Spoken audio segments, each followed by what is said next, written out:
Hello guys, it's Chris from daxtrader.co.uk, and later than expected I'm going to do a Dax Technical Analysis outlook for the 9th of the 12th, 2004. So at the moment I'm looking at the dollar yen, and the DAX seems to be following this one fairly closely at the moment, but we've known for a little while that the yen has been quite overbought, and you know, the yen crosses today are sliding as de-risking is looming with tumbling yield spreads. So the DAX has kind of followed in its footsteps really today, and the euro, which is sort of, I guess we have got a bit of negative correlation, or inverse correlation should I say, with, at the moment is at risk of taking out this previous area here at the 124.56 level. If we do take that out, then it's going to be interesting to see whether we can continue a slight surge up. And I think part of this also comes down to profit taking, year-end profit taking from the major institutions, who are, if you like, looking to recover some of the losses that they've been making on other pairs by taking out the profits that they've been sat on for quite some time for both of those pairs. So that's been weighing pretty heavily on the DAX, and I guess I'm not ashamed to admit, but I got it wrong. Yesterday I was looking to basically buy dips from a pullback from around about this kind of area here. If we pull a fib retracement, we were looking to maybe take it along from around about 99.50, put a stop maybe at around about the 99.20, risk sort of 30 points and aim for 10.150. Or even if we, rather than use the retracement tool, if we used an extension tool from the swing down to where we were last night, I seem to have chosen the same one. Let's try that again. So if we do an expansion or extension tool down to around about where we were about 7 o'clock last night, and maybe go up to the 100% level, we could be even taking it up as far as this, so around at the 10.2 level. But yep, didn't work. And if we take a look at the volume profile for today, we can sort of see what happened, and this is where I changed my bias.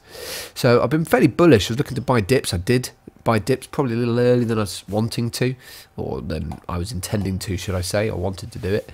I bought 3, and they were supposed to be day trades really, so I was going to be looking to get out of them, hoping for a surge late last night, or at least holding one of them for today. So these two didn't work out. They started to take a little bit of profit. I wasn't going to obviously get it out at that point, but it started to go the opposite direction. So I made a schoolboy error of holding on to them, and we gapped lower this morning. So it caught me out. So I had to cut my losses and get out of that. I'm glad I did, because we've had a pretty big bearish day today, and we're down 1.6% as we can see on here. So there's a few things really that happened that sort of caused us, I guess, to gap a little bit lower. Today, I mean, the European Central Bank slowed their asset purchases last week, sort of underlined the challenge for policymakers trying to expand the institution's balance sheet. It's perhaps sort of also following in what's going on in some of these other major markets as well. And there was a bit of action that happened on the dollar yen last night. And so when we opened up, we were trying to play catch up with the Asian market. So that was the open. But what then happened, as soon as we broke down lower, we began to lift to try and actually see if we could close a piece of that gap, and we found this area here around about between 9 and 10 o'clock I suppose this morning, where we were going to try and see if we could close it. We were rejected. Came down to test what was the low for the day, and then had another go and tried to attempt it here. And this is where the VWAP started to pull down. And we were rejected at 99.55, which just happened to be the value area low from Friday, but also a particular area of support from last night. So support basically turned resistance.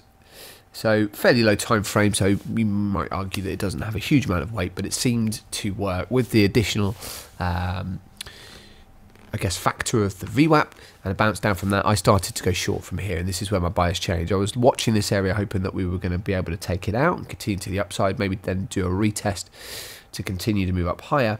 It didn't work out that way, which suggested to me that based on what was happening in some of the other markets, that we were then going to start to see this sell-off, which has happened.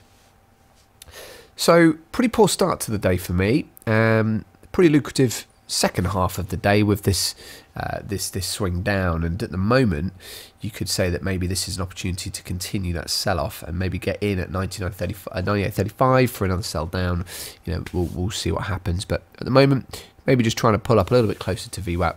We're still in this sort of downtrend at the moment, which is a fairly clean trend. So I'll be looking to see if we can get an entry maybe closer to this line. But it gives us an idea anyway. Okay, so on the DAX for today, we have gone through the S2 on our way down to the S3, which is possible. We've taken out the low from Thursday, and I would imagine that that's going to be one area that we'll be looking to see if we can get back through. So we've broken through it. We did manage to then close back past it again, and we've had another go and made a fresh new low again today. So it'll be good to see what this candle does and where it's going to close. We've got about 8 minutes left on this candle at the moment. S3 is certainly possible. Whether we're going to go much further down than that for today, who knows? I mean, the S4 is at 95, and that would have to be a really, really big down day. So perhaps not get down as far as that. So, never really ashamed to admit that sometimes your outlook is wrong. I'm glad I got out of the trades when I did. It was disappointing to take a hit to the bankroll, but if you can capitalise on the other opportunities as well, then that's kind of what it's all about. It's taking, you got to take the losses with the wins. So that's pretty much it for today. I think at the moment it's certainly shaping up to be a fairly considerable correction at the moment. And if we look at the daily chart, there has been quite a big day in comparison to some of the others. We've broken out through what used to be the area that we were trapped in not so long ago, which was the, I guess, what, 98.50 up to the 10,050. So it was that 200-point range that we were trapped in for a little while. We've now got out of that. It looks like we're going to continue to move down, and we'd like to see where we're going to finish up at the rest of this week.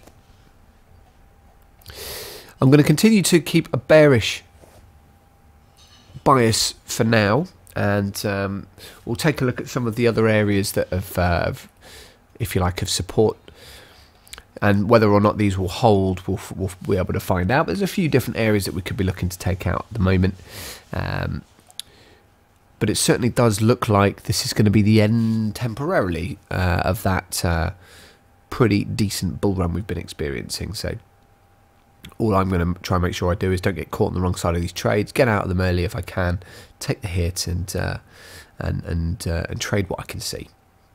So that's me for today. I'll leave it there for now. Good luck trading for the rest of the day, and we'll catch up again tomorrow.